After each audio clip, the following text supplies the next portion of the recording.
Hi guys. I am going to read chapter 5 of How to Steal a Dog. I looked up a dog, a black and white Russell Terrier. I wanted to show you this because um, in chapter 4, this is kind of what I pictured in my head as what's his name? I'm looking back. What Willie the dog that Georgina is planning on stealing. So this is who I picture in my mind. But anyways, let's. I'll go ahead and get going on chapter 5. Make sure you are taking notes. That is what you'll prove to me on Friday that you finished your checklist. So here we go. Chapter 5. I watched Luann and Liza Thomas walking to the bus after school, their matching blonde ponytails swinging from side to side. They carried their ballet slippers in their Derby dance school tote bags. Instead of getting on the bus and taking my usual seat beside Luann, I had to wait for Toby so we could go to the laundromat. I watched everybody get on the bus in their perfect clothes so they could go home to their perfect bedrooms. They'd put their school clothes away in real drawers, not trash bags. Then they'd go to soccer practice or ballet class, not to the laundromat like me. I blinked hard and stared down at my feet just in case I looked as miserable as I felt. The toe in my sneaker was wearing out and I could see my blue sock starting to show through. When I heard someone running, I looked up to see Toby racing toward me, his hair flopping down in his eyes. Hurry up, I snapped. I've been waiting for like an hour. I got on the bus, but then I remembered I wasn't supposed to, he said. Oh, great, I thought. I bet Luann and Liza had themselves a good laugh about that. I bet Liza said, how come Georgina and Toby aren't riding the bus?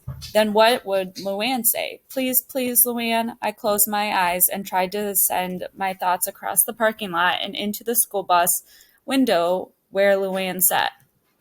Please don't tell Liza we live in a car.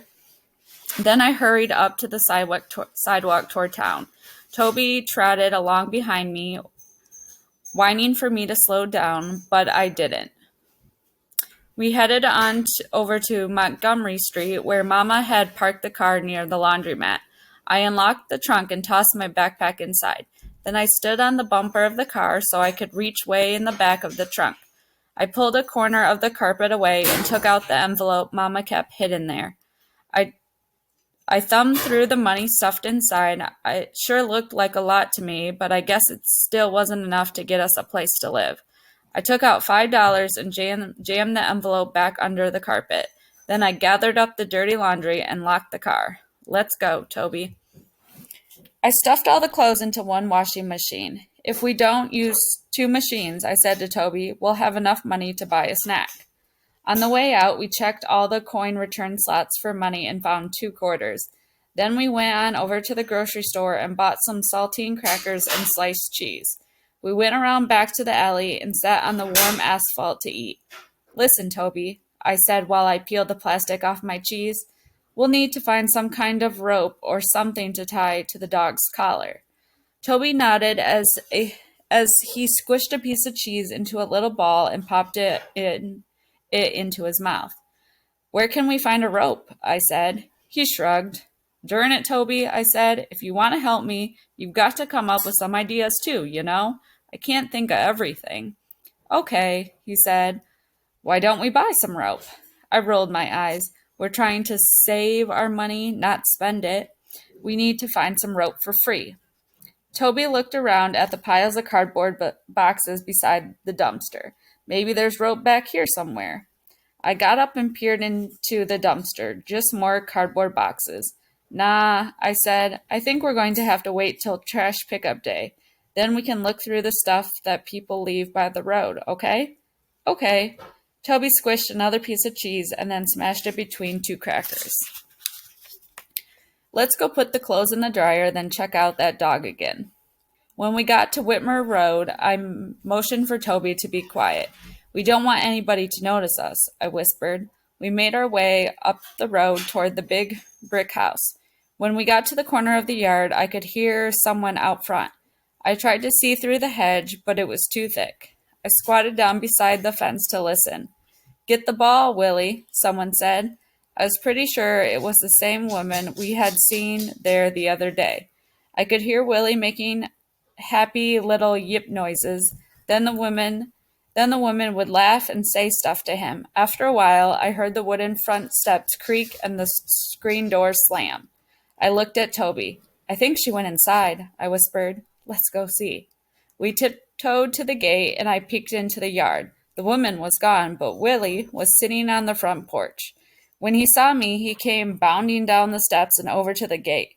Hey there, Willie, I whispered. He pushed his nose through the gate and licked my hand. Isn't he cute? I said to Toby. Yeah. Toby put his hand out and Willie licked him too. When are we going to steal him? Shh! I smacked Toby's knee. Hush up, you idiot. I looked around us. The street was quiet and empty. I could hear a radio somewhere in the distance, but I didn't see anyone. We have to wait till everything is just right, I said. That lady has to be gone. I nodded toward the house, and we need some rope, remember?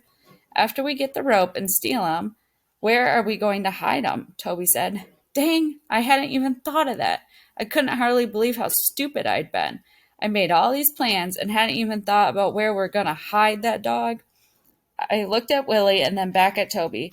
I hadn't figured that part out yet, I said, pretending like it was no big deal. You got any ideas? Toby shook his head. I frowned.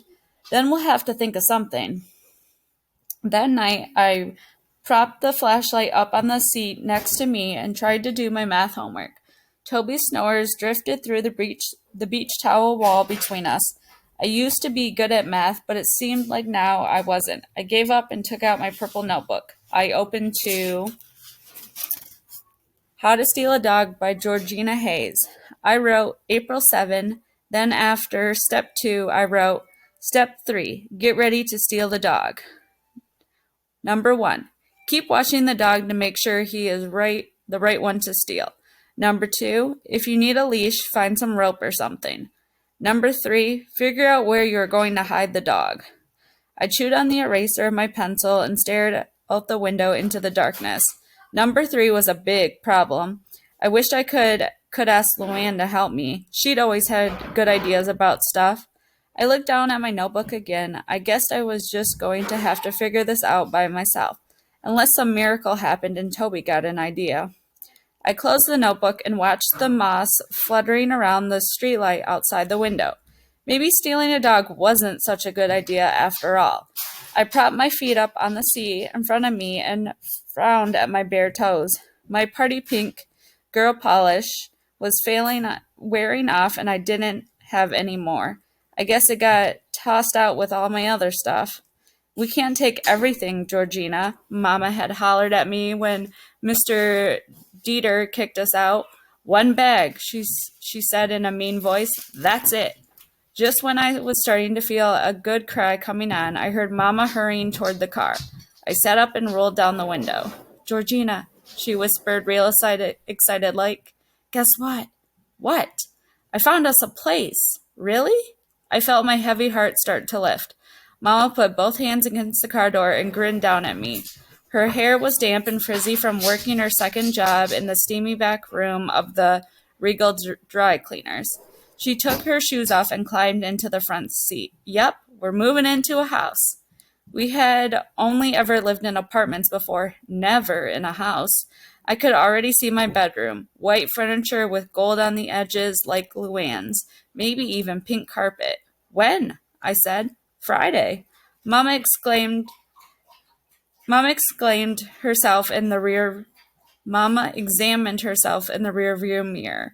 I look as beat as I feel, don't I? She said. You look all right, I said, but I was lying. She did look beat. Dark circles under her eyes, her skin all creased and greasy looking. I lay back against the seat and felt about 100 pounds lighter than I had just minutes before. I'd known in my heart that stealing a dog was a bad thing to do, and now I didn't have to. I couldn't believe everything had turned out so good.